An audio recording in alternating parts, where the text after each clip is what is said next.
Okey, Assalamualaikum dan selamat petang. So hari ini selamat datang ke channel Dr. Nine TV. So hari ini saya just nak share sedikit beberapa tip yang kita rasa boleh bantu para pelajar kita untuk mereka membangunkan satu research idea yang orang kata memenuhi kefahaman dan memberi kefahaman lah berdasarkan tajuk.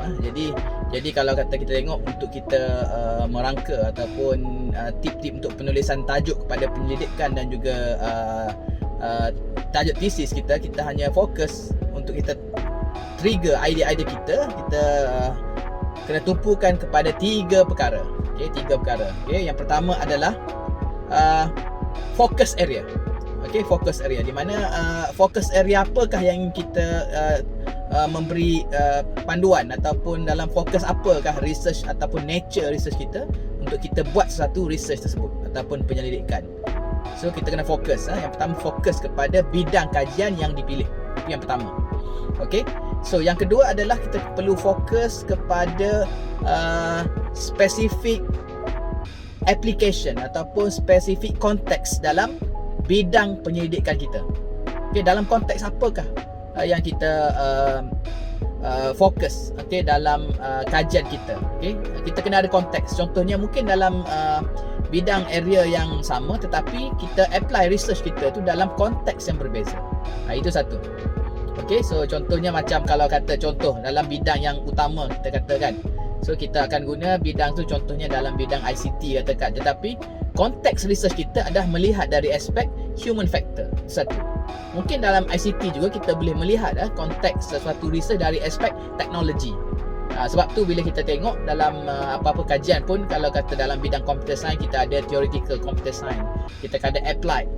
Okay, applied, the use of technology. And then sekarang kita dah move on into UX, kita panggil user interaction, user experience dan sebagainya. Itu yang kedua. Okay, yang pertama adalah focus area. Okay, bidang, pilihlah bidang-bidang berkaitan dalam penyelidikan masing-masing.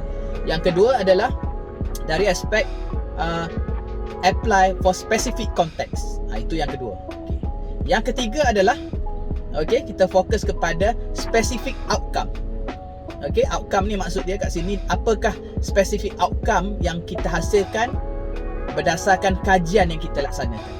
Jadi tiga komponen ataupun elemen ni perlu dititik beratkanlah dalam menjana research baru ataupun membuat eksplorasi terhadap kajian yang bakal dilaksanakan, termasuk dalam menetapkan ataupun kita akan finalizekan tajuk penyelidikan kita dan juga tajuk kepada artikel.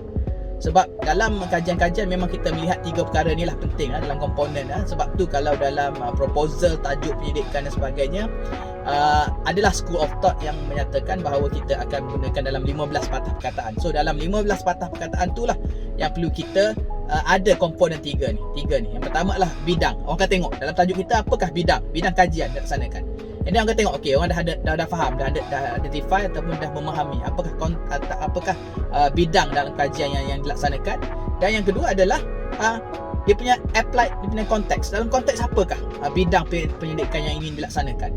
Dan yang terakhir adalah outcome, specific outcome. Jadi kena ingat tiga perkara ni. So saya ingat perkongsian ni dapat membantu para pelajar, terutamanya novice researcher, dan juga mungkin saya jugalah untuk kita sama-sama meningkatkan meningkatkan aktiviti pendidikan supaya kita dapat lebih kreatif dan juga lebih inovasi dalam pendidikan yang kita laksanakan. So sekali itu saja untuk video kali ini. Kita jumpa lagi. Terima kasih dan teruskan menyokong Dr. Nine TV.